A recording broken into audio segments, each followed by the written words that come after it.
has been below 4% for the longest stretch in 50 years. Inflation is half of what it was a year ago. Wages are going up, beginning to outpace inflation. Combine this with the fact that Biden has added 13 million jobs to the economy in 2.5 years. That's more than any president in 4 years. Bidenomics? I think so. First up, Hannah, I want to know if he's been to the White House recently, because I think we just found the source of that cocaine. Yeah, right. I thought it was Kamala, but now my money's on this guy for sure. Also, I don't know. These do not feel organic to me. No, the talking points go out. Yeah. Yeah. This is like just next level. I want to get into a couple of the specific points here. Like, for example, he points to the unemployment rate, and it is decent, but it's basically just back to near what it was pre-pandemic. Same thing with these 13 million jobs created. First off, Biden didn't create those jobs. The private sector did. And it's basically just all the jobs that were lost from the pandemic now recovering. We've barely recovered from the pandemic. So you have this big number, but that's because the whole economy was closed when you took office, still a lot of it. And then it was slowly reopened at the state level over the course of the presidency. And so then he has these big job numbers, but it's not as if he did something special to create those jobs. And I laughed so much when he says inflation is half of what it was when Biden took office. You know that is not how like inflation works. Like that just means we're getting poorer at a lower rate than we were getting poorer. Everything about this is just asshat backwards, and that's why I said it doesn't seem organic. One, I don't think this guy could explain any of the terms that he just used in this video. I would love to sit him down and be like, what's inflation?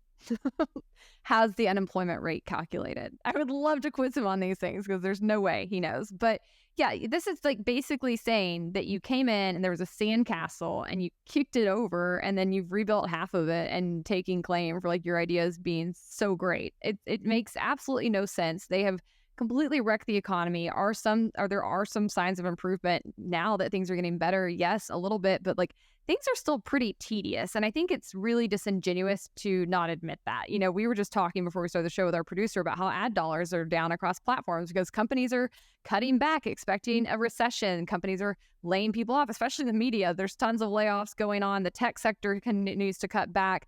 I think everybody recognizes that where we're at right now with the Fed, they are probably going to hike interest rates a few more times this year. Things are still very much precarious and hanging in the balance. Most people are anticipating a recession. I don't think anybody feels like they're economically thriving right now. The housing market is still on the brink of like absolutely combusting. It's a huge, there's so many factors going on right now that the idea we would tout Bidenomics and celebrate the economy, it's like pick anything else he's done. I mean, I would just be like, do not look over here.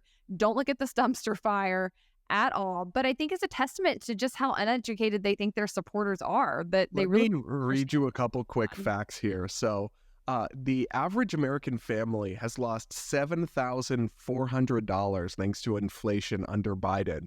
And yet he's bragging about how inflation is half. What that means, folks, is that if inflation was 8%, so you were losing 8% of your purchasing power on an annualized basis, and now it's 4% on an annualized basis, you're still getting poorer just by half as much as you were getting poorer. And normally, you know, inflation would be like 1%, right? So you're still getting poorer. In fact, he says wage growth is starting to outpace inflation.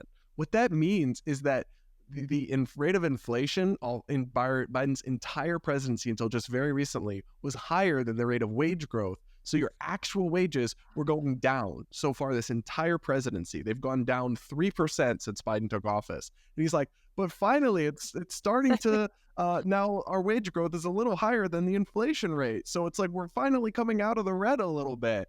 And it's like, that is not the W you think it is. No, but they just think that their supporters are so dumb that they don't know the difference. And I think that they're unfortunately correct.